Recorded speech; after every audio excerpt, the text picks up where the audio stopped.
The American Constitution was designed to stop one outcome, one person taking the country into war alone.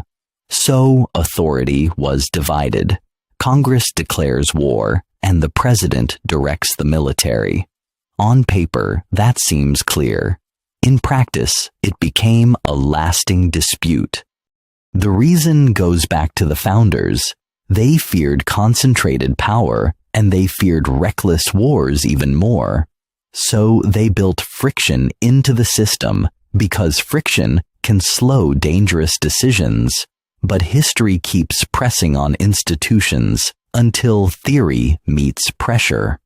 As threats became faster and more distant, presidents argued they needed speed.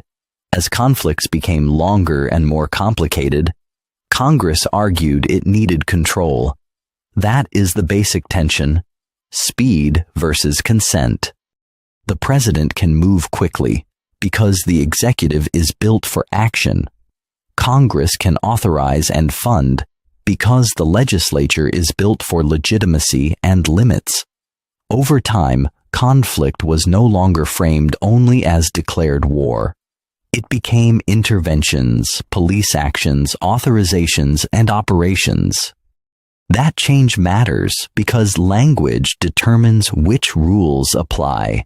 When a conflict is not formally called war, it can move through different legal channels. Presidents often claim inherent authority to defend the country and protect forces. Congress often answers that extended conflict requires explicit approval and oversight. Then funding enters the picture. Because appropriations are power, Congress can limit money, but cutting funds can also appear to weaken forces already in the field.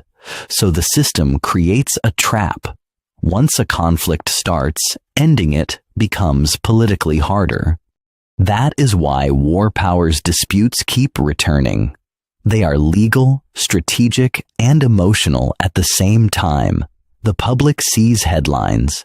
But the deeper issue is who controls escalation.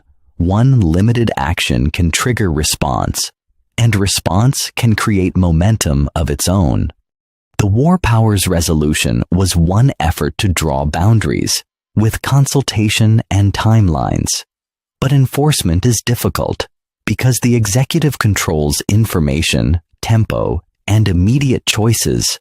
Congress, meanwhile, is slow by design and divided by politics. That division can weaken oversight and encourage the presidency to expand its role. Still, Congress retains control over authorizations, investigations, and budgets, which means the dispute never fully ends. The central lesson is uncomfortable. The Constitution creates shared war authority, but modern conflict often favors whoever acts first. So the system remains in constant negotiation, sometimes open, often quiet, always contested. If you want to understand American power, watch this struggle because it shapes every conflict before the first military action is even publicly defined.